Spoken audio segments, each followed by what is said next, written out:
and I'm the Associate Dean for the College of Education and Human Services. And I want to welcome everybody to today's event.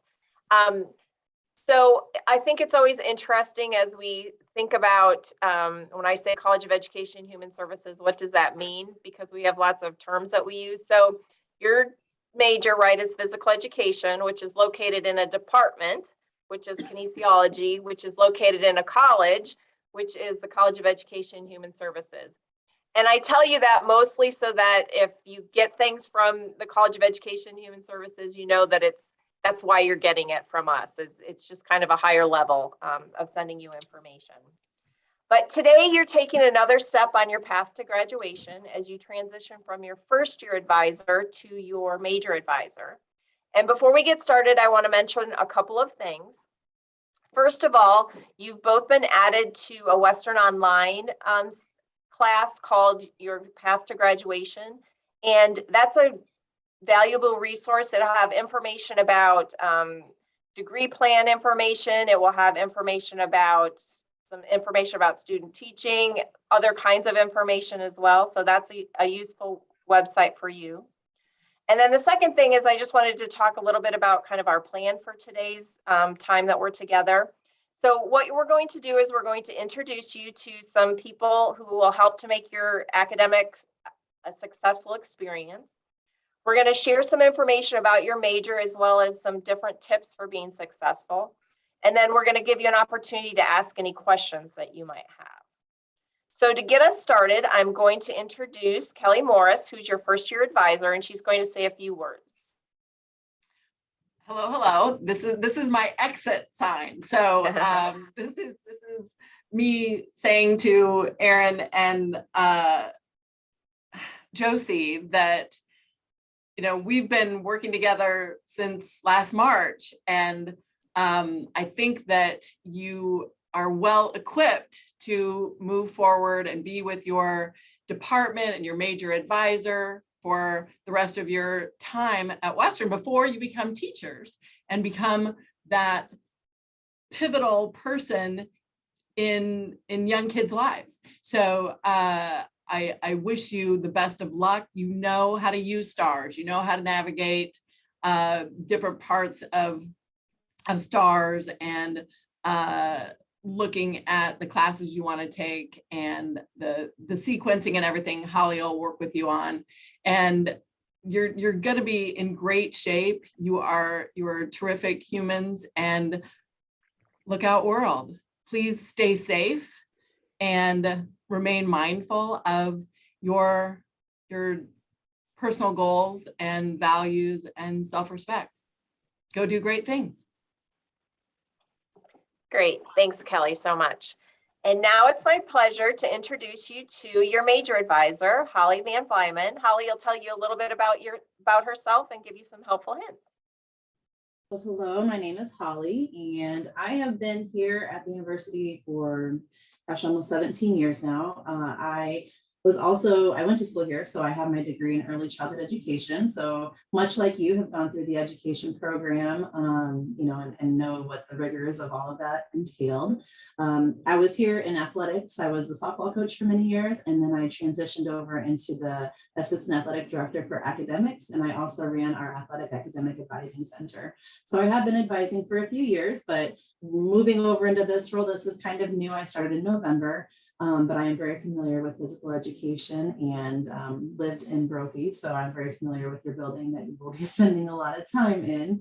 And with all of my knowledge here, I think it's been, 21 years total between being a student and, being here as a employee. I have lots of, I can help you with lots of resources or different things that you may need. So please don't hesitate to reach out with any questions or anything that I can help you with.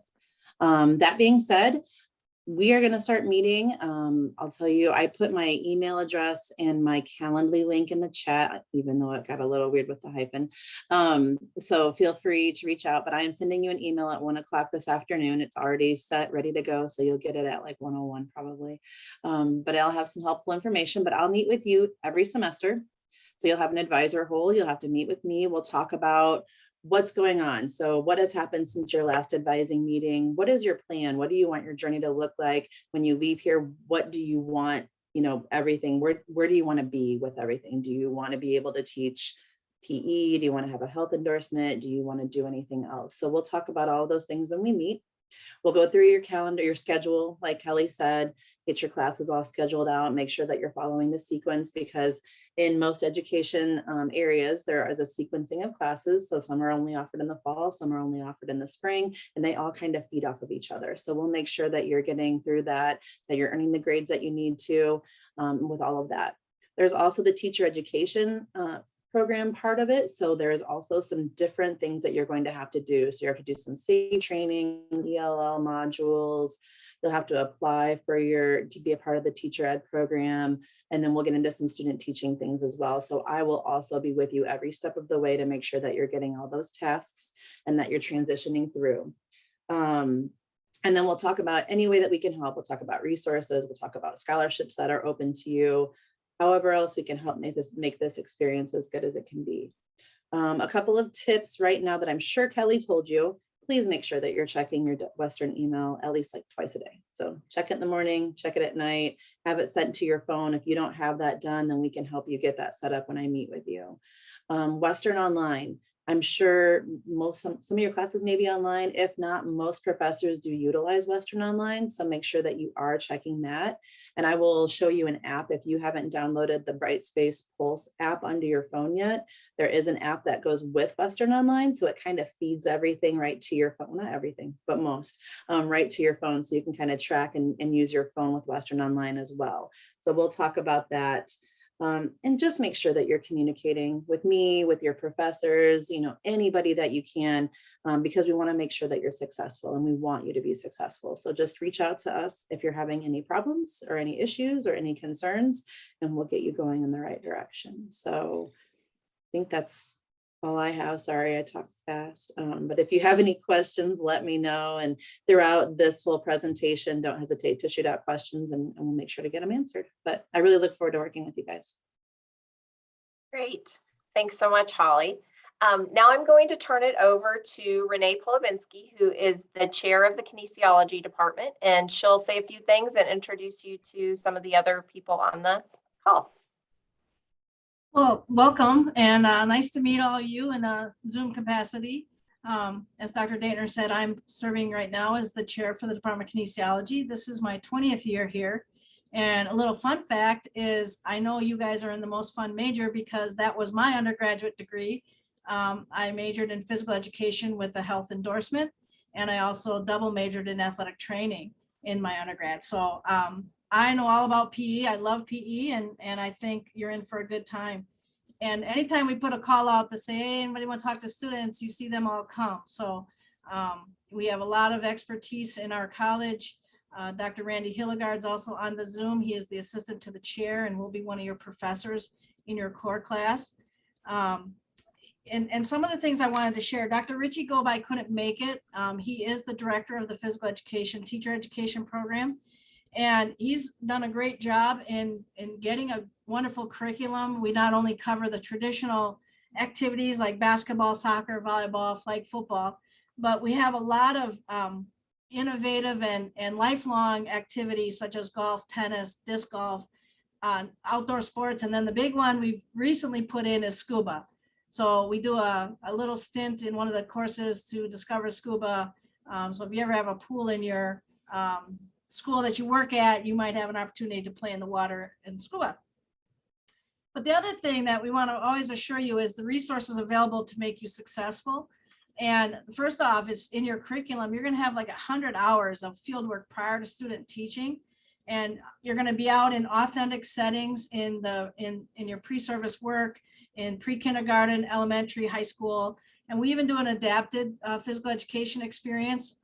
We have children and young adults that are brought into Brophy Hall, and we are housed in Brophy Hall. You spend a lot of time here, and we get an opportunity to work with students even from the high school that have various levels of autism and Augsburger spectrum, and so it's a lot of fun to be able to work with different populations. But the other thing I just wanted to share is we have a great Phi Epsilon Sigma Honor Society. That's a 3.0 and a 3.2 in the major. You'll get invited to that after your first year. And that's our honor society, where that's the group of students that will also help all of our students in our department be successful. So if you're struggling in a course, whether it's in your core courses or in a course across campus, whether a biology course or some lab science course, we'll reach out to our students that have had that course and try and find the same faculty member that you had to help you get a little tutoring and be successful in that course. When you spend all this time in Brophy, we have a couple areas. We have our own computer lab in the building, and we also have a student resource center that you can certainly lounge in the hallways in our nice comfortable chairs, but we do have a resource room that has computers and books and a place that you can just sit and study in a quiet space if you'd like. That room is available from 7:30 in the morning till 10 at night. As long as the equipment attendant is here, they can let you in that room. So it is your space to use. And the only other thing I wanted to talk about too is that we also have a PEM club, or physical education majors club. And they do a lot of fun things. They also try and get a group together to go to the state conference, and we compete in like a college Jeopardy bowl. 2 years ago, we took a group and we won first place. So they're the Stars competition winners. We pride ourselves in that little tidbit. I don't know how long we could hang on to that, but COVID's pretty much over. For the conferences are back in session. So we got to go defend our title. But anyway, that's all I wanted to share with you. And I didn't know if Dr. Hillegard wanted to say anything, but I welcome you all again. And if you have questions, we certainly have opportunity to field your questions at this point. And of course, you probably already know Dr. Gobai, so because he's the director of the program. So if you haven't met him, he's the best resource in the department for all questions about the PE teacher education program.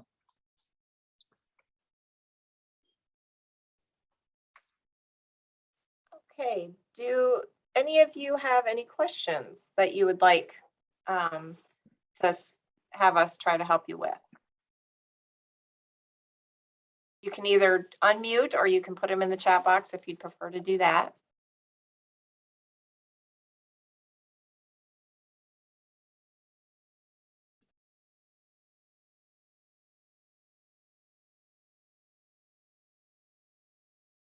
So where all are you hoping to student teach? Back home? Are you hoping to? I'm hoping to go back to Chicago because that's just where I was born and I was raised there all my life. So I would like to go back there because I want to work at CPS because I know how CPS schools are and how gym is in CPS schools. So I'd like to go back there. I'd like to stay close to home too because my parents are kind of older because I'm the youngest one out of my siblings. So I'd like to be with my parents too while I work back in the city. Oh, good. Very, very good. We do have a golden, sorry, Aaron, just a second. We do have a golden apple scholars program, which that's for students who want to work in low-income schools. I know that a lot of the students will work in CPS, so that might be something Holly can probably get you some information about when you come in and talk to her, if that would be something that you're interested in. So great. Aaron, what were you going to say? So are you allowed to teach at the school you went to high school at? Is that? That's a great question.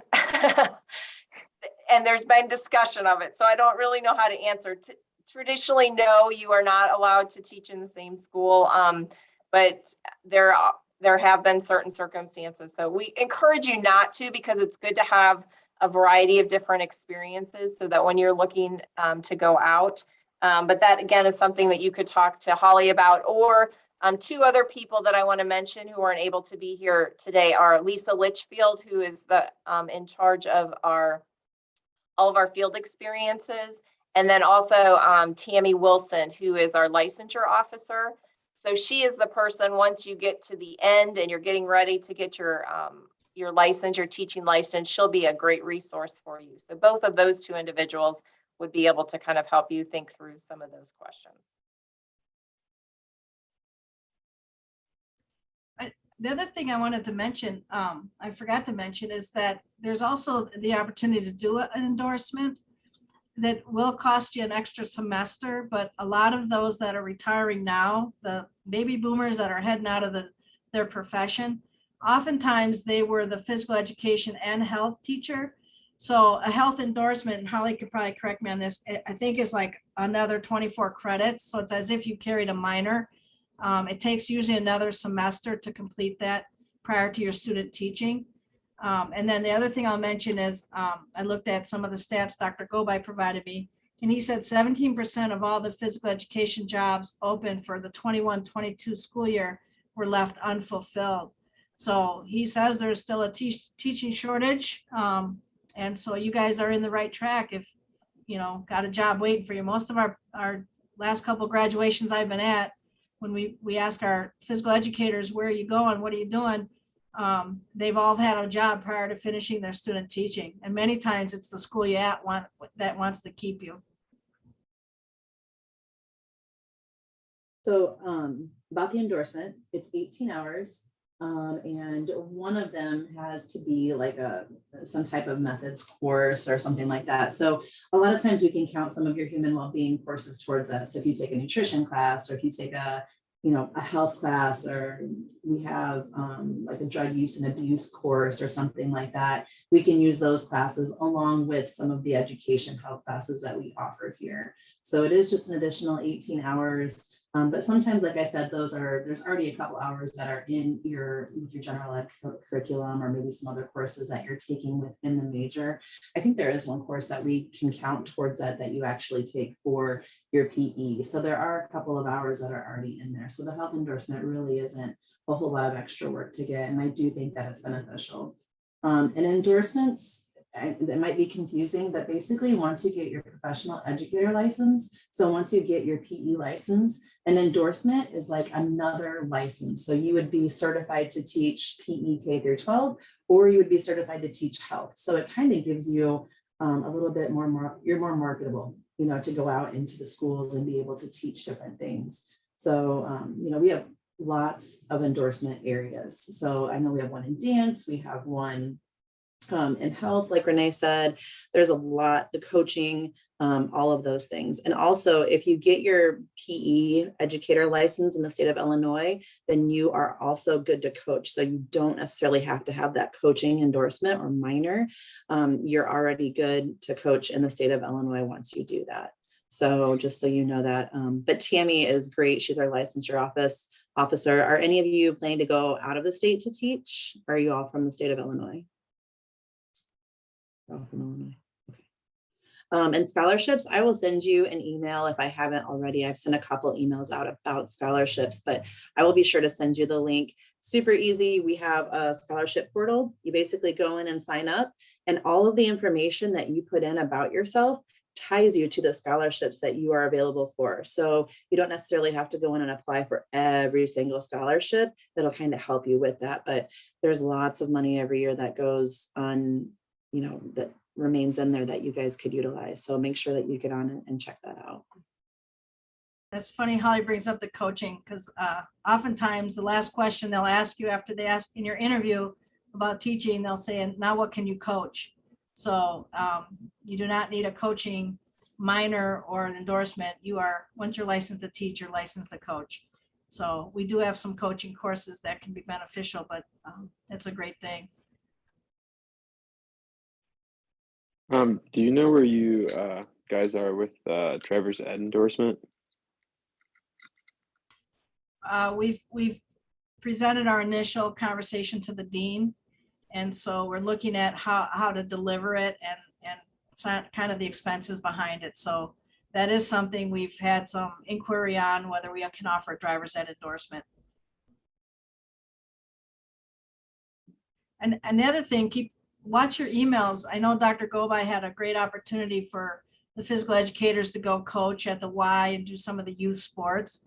So those are kind of paid positions, mini paid positions, short term, but if you can fit it in, and it's an easy way to get experience and make a little money out also, get yourself involved, and that's how he's going to reach out to you.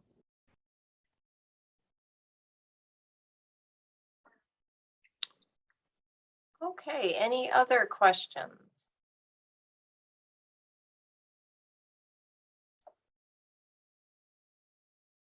Well, I want to thank everybody for coming. And before we conclude, there's one more person that I'd like to introduce you to, and that's Jill Bisbee. She's our Recruitment, Retention, and Student Success Officer. She's just one more resource in the college for you all if you need some additional assistance.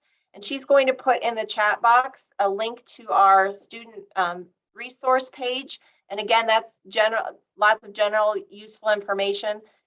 Since you're all in Brophy, you also can see in Brophy, we have a digital billboard. A lot of the information that talks about different events that we're having or different study strategies are posted on that billboard as well. So it's kind of two different places that you can find the same types of information.